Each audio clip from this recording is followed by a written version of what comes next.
Hey guys, so if you don't know me, I was what I guess you would label as a charismatic evangelical for 30 years, but I was very well versed in classical Protestantism. I read Martin Luther, John Calvin, Ulrich Zwingli. I understood the Protestant Reformation very well. And and although I was Protestant, I knew Martin Luther had a lot of faults, and I believe he had a lot of good things he did. He reformed the church. And when I converted or reverted back to Catholicism, I don't know, 7-8 years ago now, I started this channel to defend the Catholic faith from my Protestant brothers and sisters who I felt misunderstood it and were misinformed. And I knew I would get a lot of blowback, a lot of angry Protestants. But what I did not expect was the vitriol, the anger, and the hate towards our Pope and our church from men on YouTube calling themselves Catholic, but giving the most Protestant arguments that I used when I was a Protestant. You know, and then in addition to that, conspiracy theories that I rejected as a Protestant because, you know, you don't want to lie about your opponent. You want to find your opponent's best argument and defeat it. But I find these people that call themselves Catholics, but they're protesting our church. And I was like, where is this coming from? And I honestly didn't understand. I was thinking, okay, these are undercover Protestants, you know, trying to pull people away. That was my first thought. But over the years, I think I kind of, I couldn't, spend my whole life. I work, I got a full-time job. This is just a little hobby I do, making these videos, but just kind of paying attention what people were saying, things started piecing together. And I'll tell you how I put the puzzle together, and you can agree or disagree if I'm wrong in the comments, and where this hate and this anger and vitriol is coming from. And I'll tell you how I got there. But I want to focus, Reagan used to say, so goes the family, so goes the country, So goes the leader of a group, so goes the rest of them. You'll know them by their fruit. So I'm going to talk about the leader of this group and compare them to other leaders and look at their fruits, So the group, so first let me tell you how I got here. So first I was like, all these guys that hate the new mass and hate the Pope, and they hate him. Like, they say nasty things about him. They call him some nasty names. I was like amazed at what these people call him,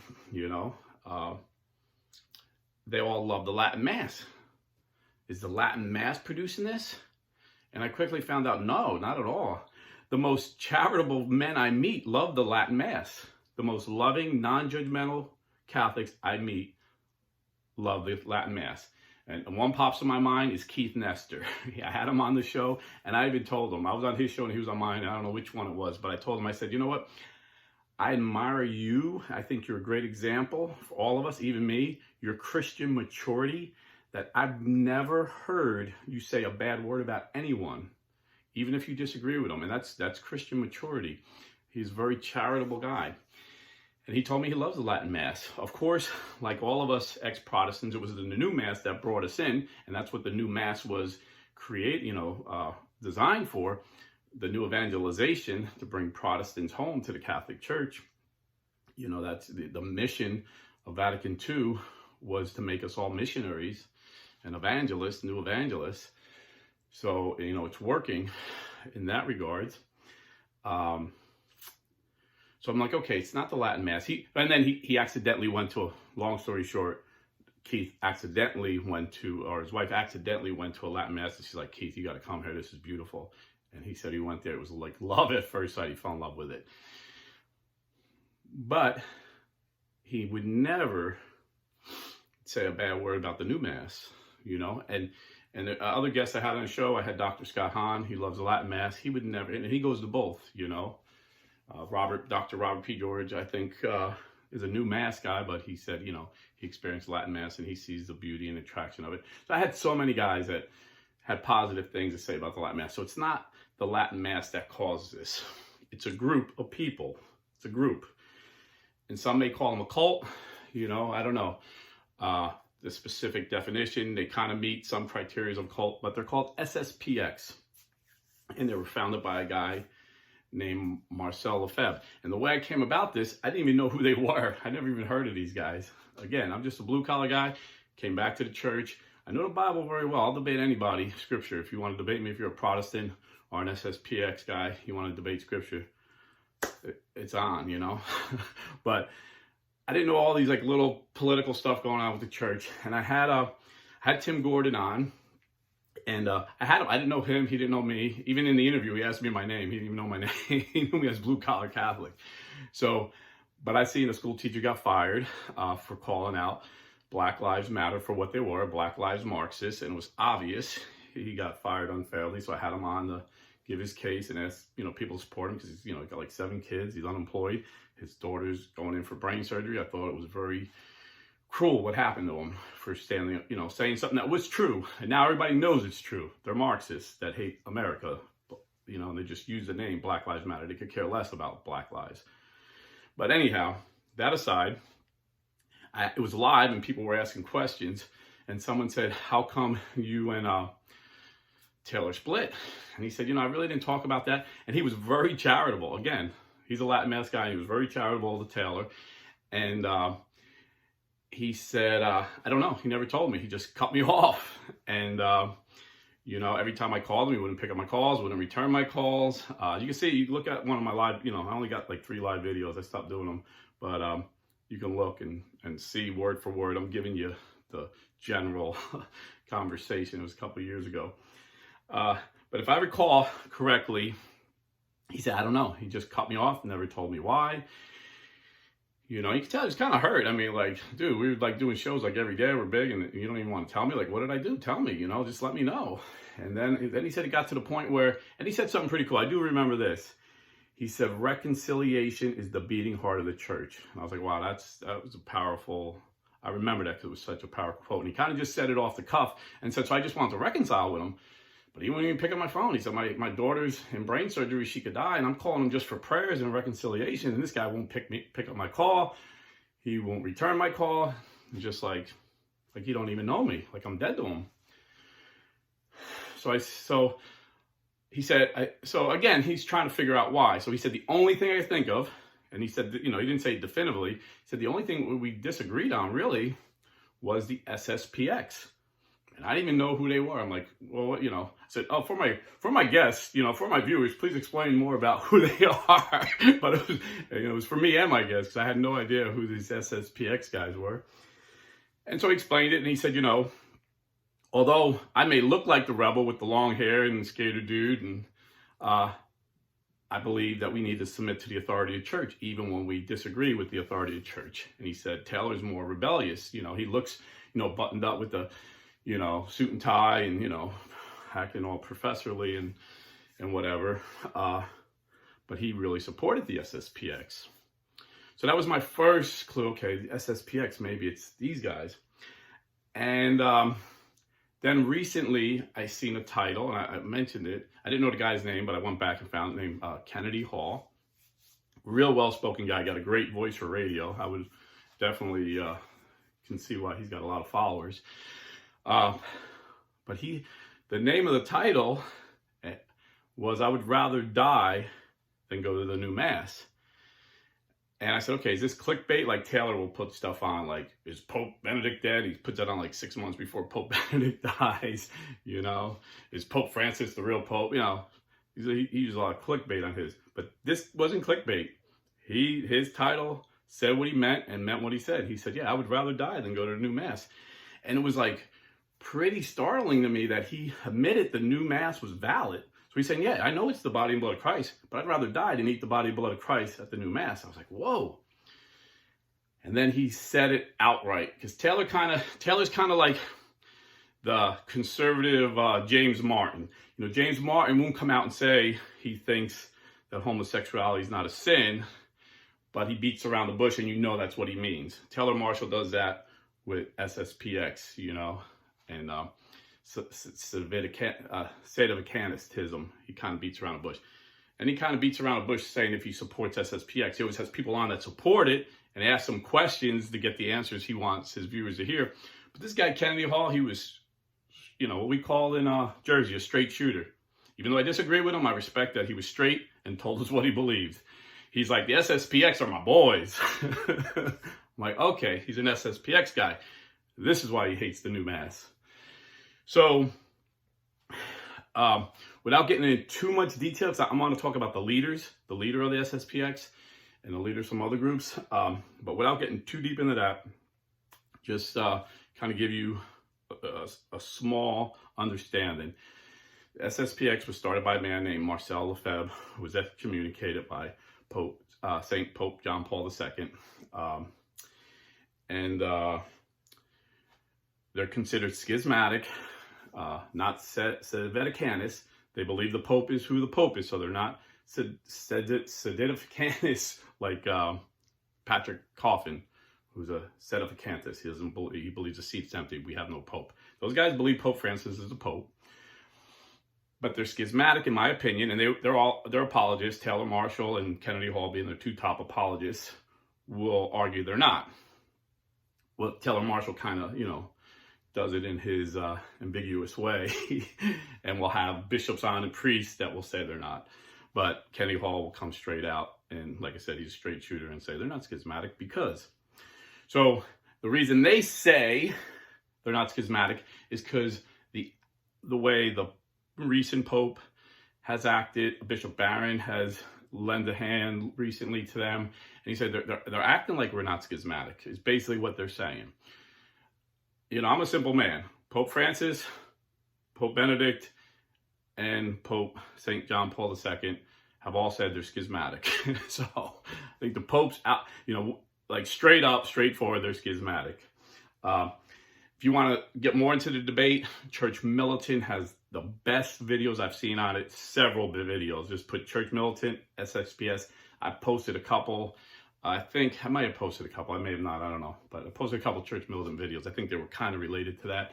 But just, they have the best videos, and they explain it so well. And they give you, you know, the words of the three popes I just said, that this SSPX society only existed under these three popes, and they've all called them schismatic. Basically, they're schismatic because they reject the new mass, and they reject Vatican II, in a nutshell. So, but this ain't a video about debate. And actually, I think a guy I really like, Michael Lofton on Reason and Theology, actually just did a video yesterday with, I think the guy's a former SSPX member, John Salza, if I'm not mistaken. So they explored this as well. So that's another good one. Today, I want to talk about their leader, Marcel Lefebvre. And as a Protestant, I remember, and again, like this all started clicking together.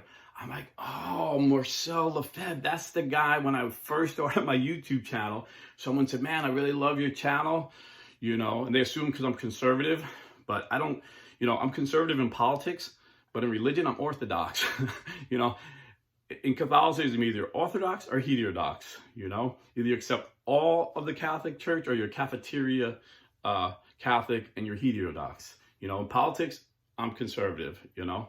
I've been listening, you know, I started listening to William F. Buckley at 14 in a Democrat blue city in Irvington, New Jersey, where everybody voted Democrat. I'm giving them William F. Buckley arguments, and they're just looking at me stunned. So, but they assumed that I would love Lefebvre. And so this guy sends me Lefebvre, and I don't even know who he is at the time. And I'm listening to him, I'm like, bro, with all due respect, I was a Protestant for 30 years. I thought I was listening to Martin Luther reincarnated. And that was it. That was the last time I heard from that guy. But like I said, now it's all come together. And I'm going to show you some similarities to Marcel Lefebvre and Martin Luther, because ironically, these protesting Catholics, they're protesting the Catholic Church. They're saying the Catholic Church is in schism, and they're not. And that's what all schismatics say. Martin Luther didn't think he was in schism. He thought the Catholic Church was. You know, Martin Luther said he didn't want to start a new church. He didn't want a parallel church. He wanted to reform the church. He didn't leave the church. He was excommunicated. And lo and behold, what's Marcel Lefebvre say? I don't want a parallel church. I don't want to start a new church. I want to reform the Catholic Church. We're the true Catholic Church. 99% of you guys, all the bishops and the popes are schismatic. We're not. So it's stunning, the similarities. Oh, so anyway, so to me, these are Protestant Catholics. To me, they're Protestants that just want to call themselves Catholics. And a lot of Protestants will still call themselves Catholic in the universal sense. I have some really devout followers that debate me all the time. We're all Catholic. If you believe in the true, they just don't recognize the Pope, these other ones. The Protestants, not the Protestant Catholics that call themselves SSPX. So this is Martin Luther's reply to a papal bull of Leo the X. So a bull is basically a letter that is very authoritative from the Pope. So he writes this letter to Martin Luther, and this is Luther's reply. I have heard that a bull against me has gone through the whole earth before it came to me, because being a daughter of darkness, this is what he's talking about, the Pope and the Vatican. You hear these guys like Marshall and Kennedy, that's how they refer to Pope Francis and the Vatican. A daughter of darkness, it feared the light of my face. Yeah, he has the light of Jesus, Martin Luther. Just like Lefebvre had. For this reason, and also because it condemns manifestly the Christian articles, I had my doubts whether it really came from Rome and was not rather the progeny of that man of lies. Lies and spittle all point to Eck. True, it is not possible, though, that where Eck is the apostle, there one to find the kingdom of the Antichrist. Nevertheless, but I just want to get to this point. I, with my sins, merit other things, but whoever wrote this bull, and he knows he's being sarcastic about Eck writing it. He knows the bull came from the Pope. So he says this, whoever wrote this bull, he is the Antichrist. And trust me, I was Protestant 30 years. I knew Martin Luther. This isn't the last time he called the Pope the Antichrist. He called the Pope the Antichrist. He called him all kinds of vulgar names, the destroyer, all kinds of crazy stuff.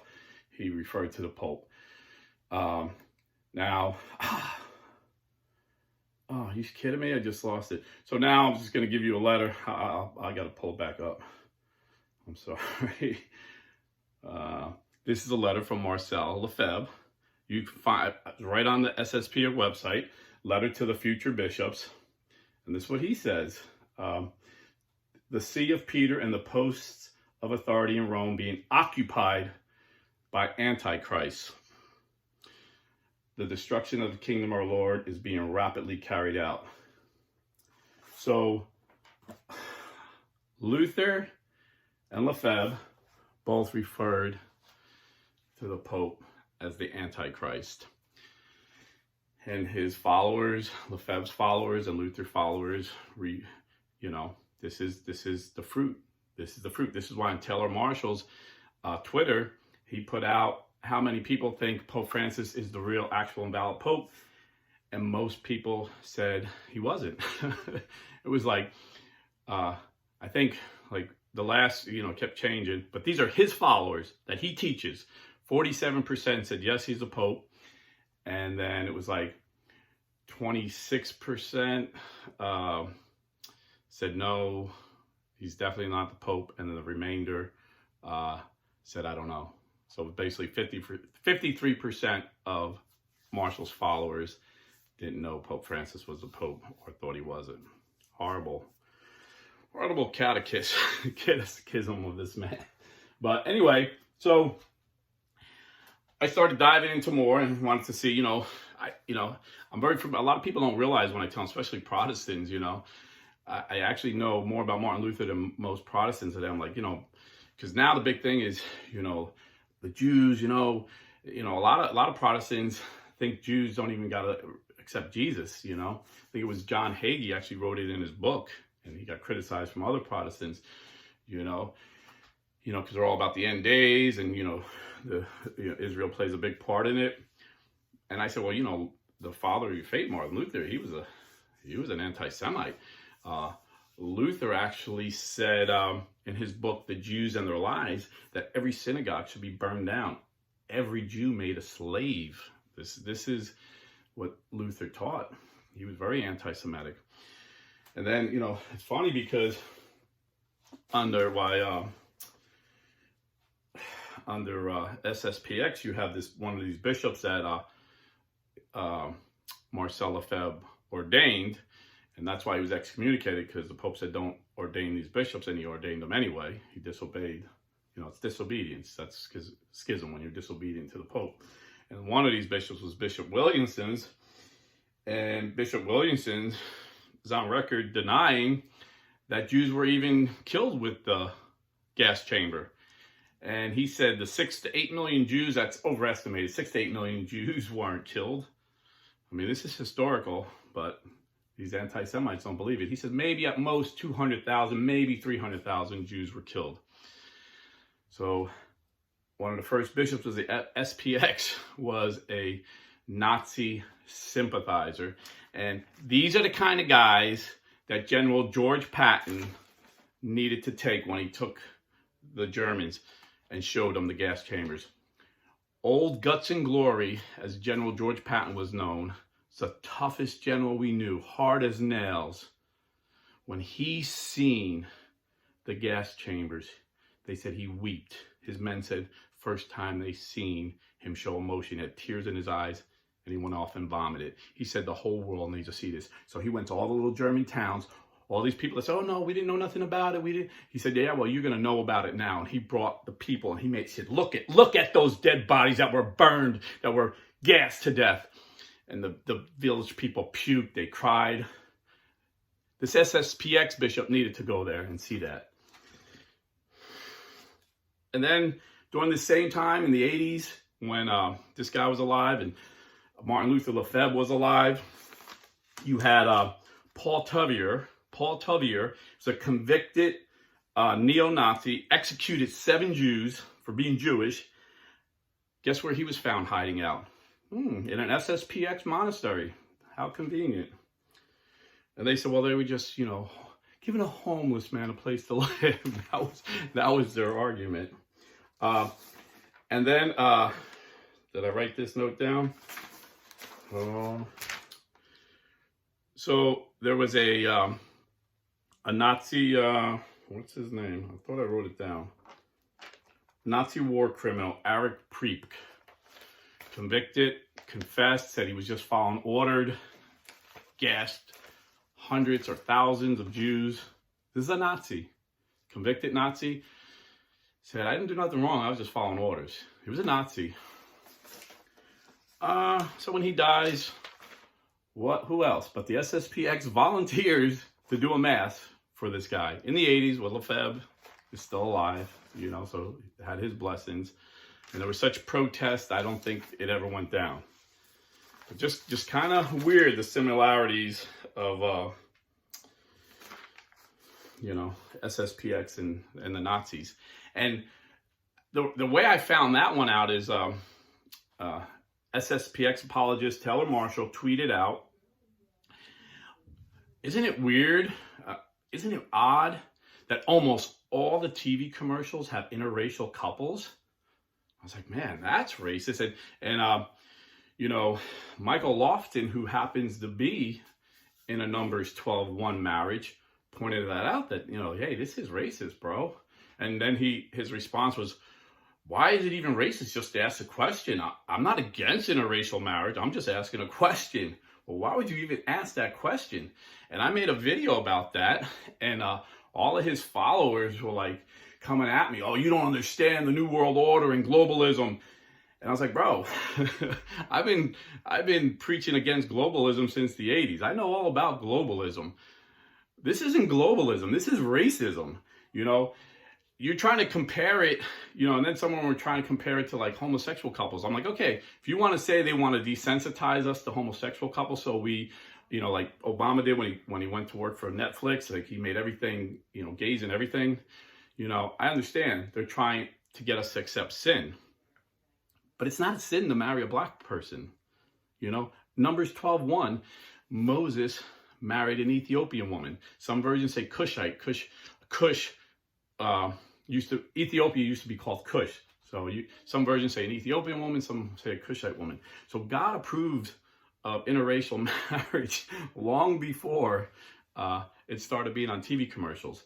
And it's not almost every commercial. Maybe if you've never seen one, maybe you're so insulated. You know, he's a very wealthy guy. He's made a lot of money, and people, his followers will say, "Oh, you're jealous of his success." No, I'm a capitalist, bro. You know, I admire guys that are financially successful, and I pick their brain. Hey, what do you think about this? I respect them. But when you become rich, lying about our Pope and lying about the church and just bashing the church, and this is how you become rich, I'm going to call you out. You know, so, and, you know, it just brought to mind, I seen him in Paris in June. You know, he was doing something in Paris, Taylor Marshall. And then like a video a couple months later, I see him bashing the church, bashing the Pope about the jab. And I'm like, well, wait a minute. I Googled it. Paris, you had to be fully vaccinated to enter France up until August of 2022. And he's vacationing in June 2022. So I don't know, you know, maybe there was a way around it. I don't know. But anyway, a lot of things about him just don't add up. But that's getting off subject. What they say about Marcel Lefebvre, and I've heard Taylor Marshall say it, is they think he's a saint. And they think, I actually heard the words, and, you know, it said it on his title, but this one was an actual clickbait. He actually said it. His title actually was what he meant. Taylor Marshall said Pope Francis is a heretic, and I did a video about that. Church Militant did the video about that. A lot of people saying why this was so wrong, and he crossed the line. He crossed the Rubicon. At that point. But he says, Marcel Lefebvre is a saint. Pope Francis is a heretic, and other bad names too. Pope Francis the Destroyer. You know, he just calls him some nasty name. He's just a nasty guy. Just not a nice guy. He really isn't. But, and again, you know, I probably should be more like Keith Nestor, and I told him that, and I meant it. Keith Nestor never criticizes the person. He just criticizes the false doctrines they teach. So, you know, I guess I shouldn't call him not a nice person. What he says isn't nice about the Pope is what I should say in charity. But, so let's compare Pope Francis and Marcel Lefebvre. You know, there was a big sex abuse scandal in the church that devastated us. And, you know, just like I made a video about cops, I said, you know, no one hates a bad cop more than a good cop. No one hates a bad priest more than a good priest. You know, my father, Fidel, he got up and when this report came out about a bunch of priests years ago, he slammed, had tears in his eyes. He slammed. He's like, we're not going to take this anymore. We're not going to put up with this anymore. And, you know, he's a good hardcore conservative Cuban refugee priest, you know, loves freedom, loves America, and loves the church. And so even though the news media makes it to be out this huge scandal, it was, you know, it was horrible. It was a huge scandal, but compared to what goes on in the world and in other churches, it wasn't bigger, you know. But there was a time where it was very bad. And let's see how Martin Luther Lefebvre handled it. According to, you know, because SSPX had a really bad, they're actually being investigated now. And again, if you want to really get into detail, go to Church Militant, SSP child abuse scandals or sex abuse scandals. Kansas right now, they're having a major investigation. Really nasty stuff happened. SSPX, a lot of victims are coming out talking about these SSPX priests and bishops that covered for them. But I just want to mention one and how, kind of give you an idea how this guy Lefebvre handled it. He ordained this priest called Carlos Uragati, and according to former SSPS Father Morello, he told Lefebvre, he told the bishops, this guy is an abuse victim. I've been telling all the bishops, and they've been hiding him. An abuse predator. He's a homo predator, and they keep moving this guy around. And he said he told Lefebvre, and Lefebvre ordained him anyway. And Lefebvre told his bishop, hey, watch this guy like a hawk. So Lefebvre knew about this guy, and then this guy did it more, and he was convicted. And Father Morello, who, you know, told the bishop, They expelled him. Also, Dr. Jeffrey Bond, who used to teach at SSPX schools, he said Lefebvre knew, and that's why he resigns. He's no longer part of FFPX. And like I said, if you watch Church Militant, there was another homo guy who abused kids that Father Lefebvre was very fond of and ordained him and put him in positions of power. So this is how Lefebvre handled the sex abuse scandal that rocked the Catholic Church. Compare that to Pope Francis. Pope Francis defrocked the biggest protector of these child abuse priests, Cardinal McCarrick. Yeah, Pope Francis defrocked him, okay? And you can say, oh, he didn't do it quick enough. He did it under political pressures. He did it. Bottom line, he did it. He defrocked them. And when he first came in, he went to a group of Italian bishops, Pope Francis, and said, listen, we know from our investigation, these abusers, these predator priests are all homosexuals, you know? So do not, under any circumstances, allow a homosexual priest into the seminary. Even if he shows a hint of femininity, don't take a chance.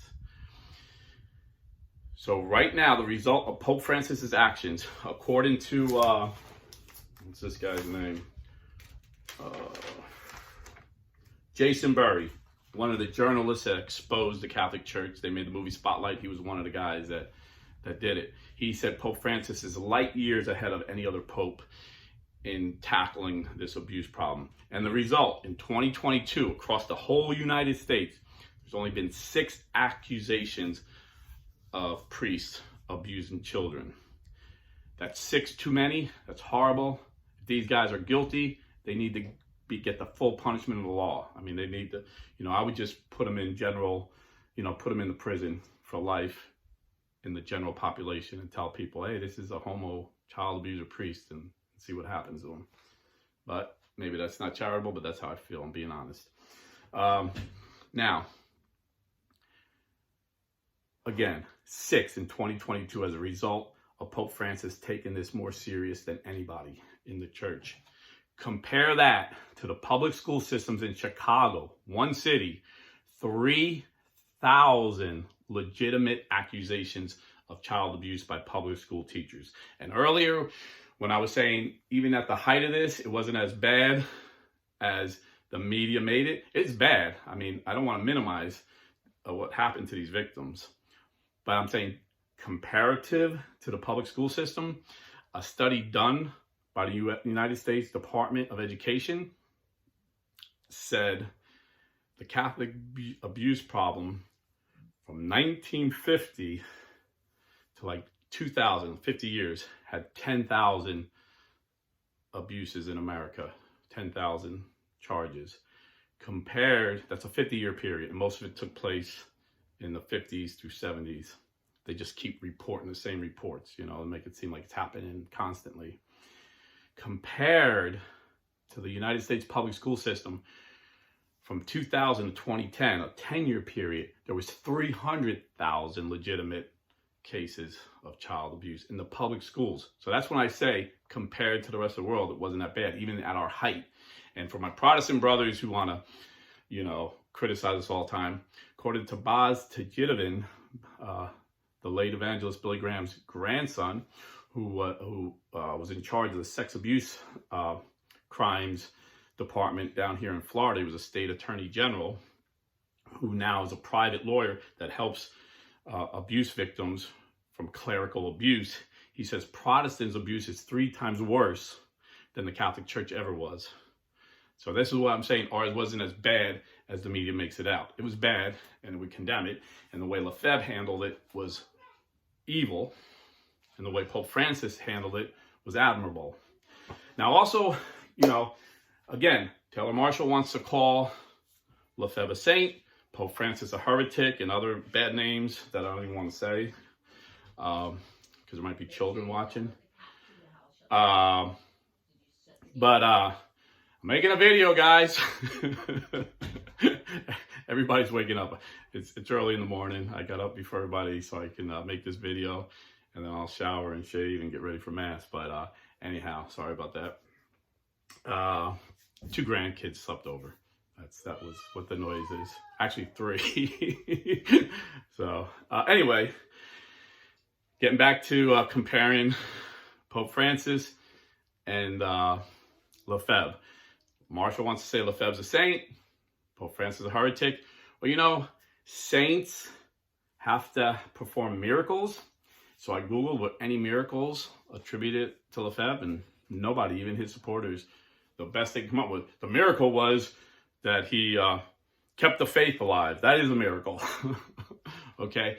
And before I get to the miracles of Pope Francis in a minute, I just want to say this. Being in schism is not a miracle, and it's nothing new. You know, every schismatic will tell you the whole church is wrong and we're right. And it's kind of interesting, the fruit you see from, you know, like I said, Ronald Reagan said, so goes the family, so goes the country. So goes the leader, so goes their followers. You see that same pride, and that pride was the first sin. You know, Satan had pride. He wanted to be like God. He didn't think God was doing a good job. You know, he wanted to be God. That was Satan's first sin. And then he used that sin to tempt Adam and Eve to be like God. And Martin Luther had that pride. The church was doing it wrong. I'm not leaving the church. I'm just not starting a new church. I'm fixing the church. Marcel Lefebvre, the same thing. And you see that pride with all of these guys. When Frank Pavone was defrocked, Keller Marshall right away saying this evil bishop punished him because he was so pro-life. That's why he did it. And I looked at it and I was like, well, wait a minute. This bishop's diocese in Texas, he's in Florida, and the bishop's been telling him for like 10 years to come back to Texas, and he's been saying no, he's been disobedient. And then he gave the argument, well, the prior bishop gave me permission here. I was in the military. It's very simple to me. I remember I had the coolest commander. He was a brown water Navy guy, you know, Purple Heart in Vietnam. And he made it through the ranks up to chief, and then he got a degree and became an officer. He eventually became a captain, got his own ship. But when I was there, he was a commander, and he was the coolest guy. He used to jog every day, and we would jog, but he did like 6 miles. I only did like 5, and I tried to keep him up with a couple times. I was like, man, for 52 years old, man, you're in incredible shape. I cannot keep up with you. I was like 21, whatever. And so he noticed me get back, shower, and go back to work. He's like, hey, Rob, you know, these guys get an hour of lunch, and they sit around and shoot pool and chit-chat, and you're out there running. He goes, take another hour. So I had 2 hours to take lunch. It was shore duty, you know, cake duty. Sea duty is very hard. Shore duty is very easy. It's kind of like to give you a break on shore duty. So I had 2-hour lunches. I would basically, then I was like, okay, well, I can add weightlifting. So I would go to the gym, lift weights. Then I would literally jog to the bay, do a little swim, and then jog back. It was a great workout. And I still had like 15 minutes to eat if I wanted to eat. So it was great. And then we got this new commander, and he was like the opposite. This guy was never an enlisted man, went to Annapolis, and he was just like, just not a fun guy. He wasn't a very cool. And he's like, Akram, where were you? I was looking for you. I said, oh, I was at the gym. He goes, well, you know, you've been gone for like an hour and a half. And I said, I apologize, sir. Commander Stephan allowed me to take 2-hour lunches because I worked out. He goes, no, you get 1 hour. I don't care what you do in that hour. You can work out or you can eat, but you get 1 hour. I said, yes, sir. If I would have said, oh, well, Commander Stephan made me take 2 hours. I'm taking 2 hours. How disobedient would that be? This is what Frank Pavone did, in my view. So I actually made a video, and I made up a parable about a Medal of Honor winner, the most bravest soldier in the military that everybody admired. And he was stationed, I think I said he was stationed in Fort Bragg, North Carolina. And he decided he wanted to go and do work in Texas or Florida. And his general was like, no, you got to come back. He's like, no, I'm going to stay here. And I said, you know, the guy was discharged, dishonorably discharged. Even though he was a Medal of Honor winner, you still got to obey your authority. And that's how I seen it with Frank Pavone. So to me, it was cut and dry. Yeah, this guy did a lot of great work. You know, I'm pro-life. I advertise for realestateforlife.org. If you're buying or selling real estate, please go there and support a pro-life real estate company. But he was disobedient to his bishop. To me, it was cut and dry. I'm like, why is people getting mad? And this guy being very prideful and disobeying his bishop. And then it turns out, and I was like, man, they gave him 10 years. I wonder why now they're putting the pressure on him to come back. You know, they've been telling him for 10 years to come back. Well, it turns out he's been accused of sexual harassment by several women that he works with. Now, all of a sudden, Marcel ain't talking about Frank Pavone. So anyway, you don't know what you don't know. That's what I always tell people, you know? And we're given authority by God. We're supposed to submit to that authority. That's what makes us Catholic. If you want to protest that, be a Protestant. Protest it.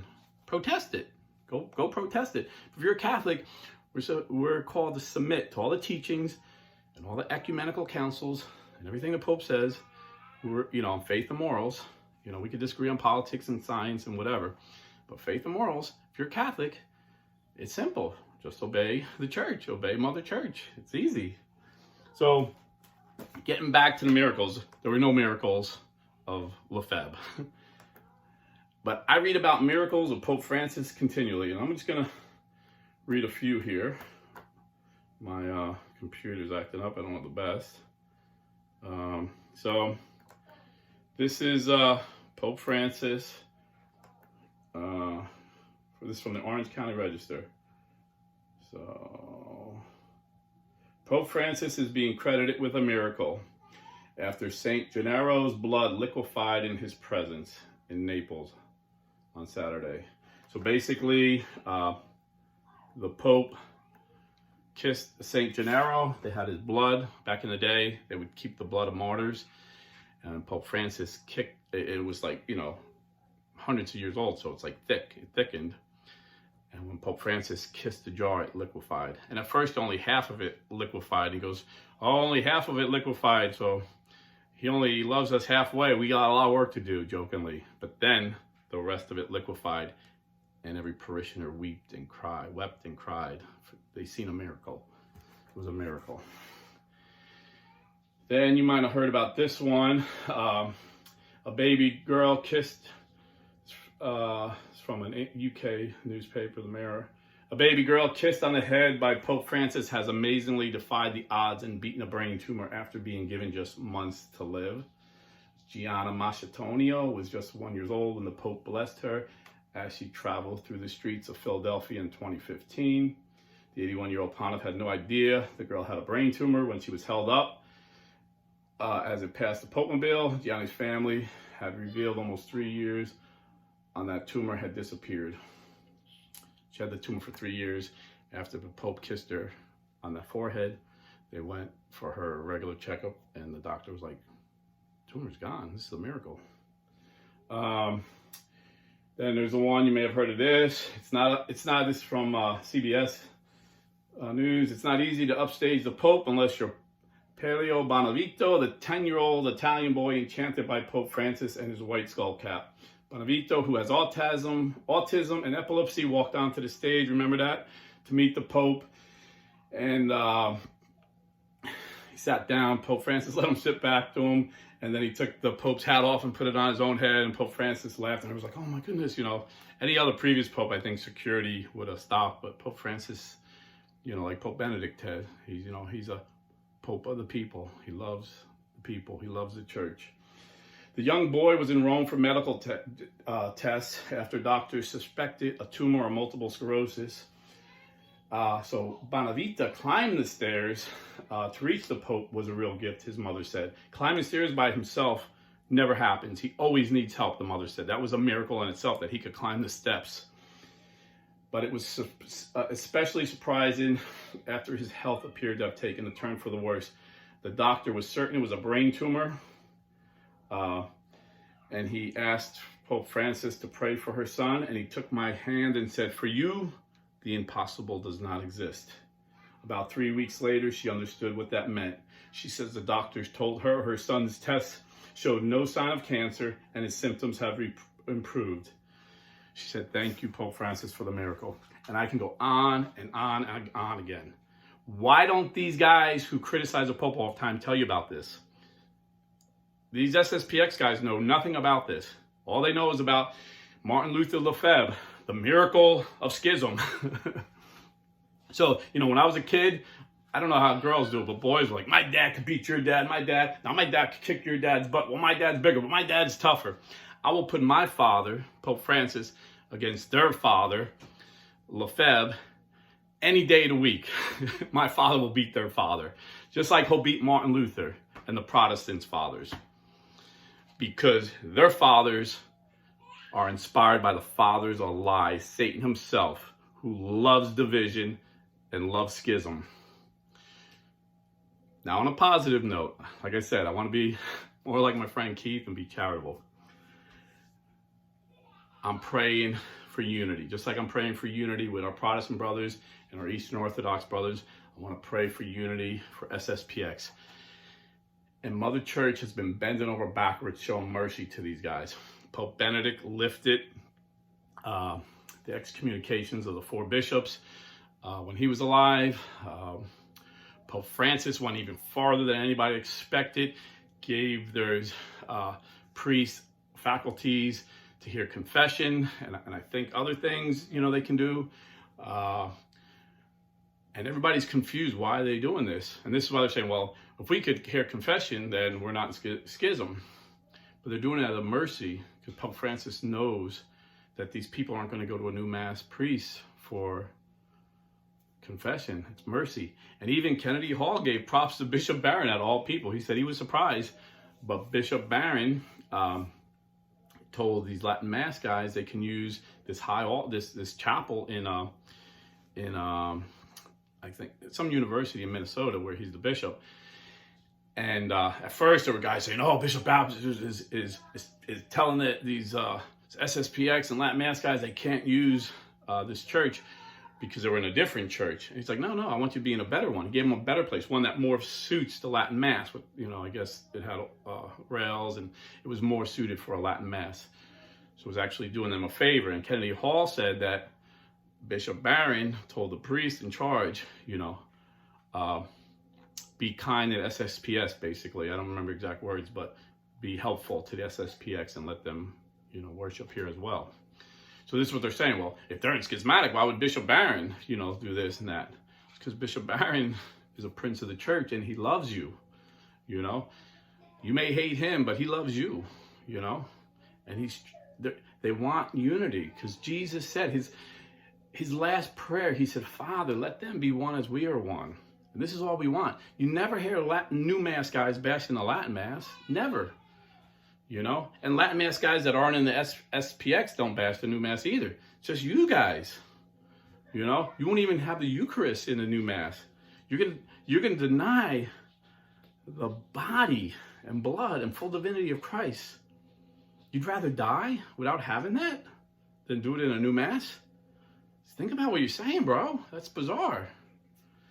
You're listening to the father of lies, in my humble opinion. Listen to Jesus Christ, who said, "You are Peter, and on this rock I will build my church, and the gates of hell will not prevail." So there you have it. God bless. Stay Catholic. And like I said earlier, if you're buying or selling real estate, please go to realestateforlife.org. God bless.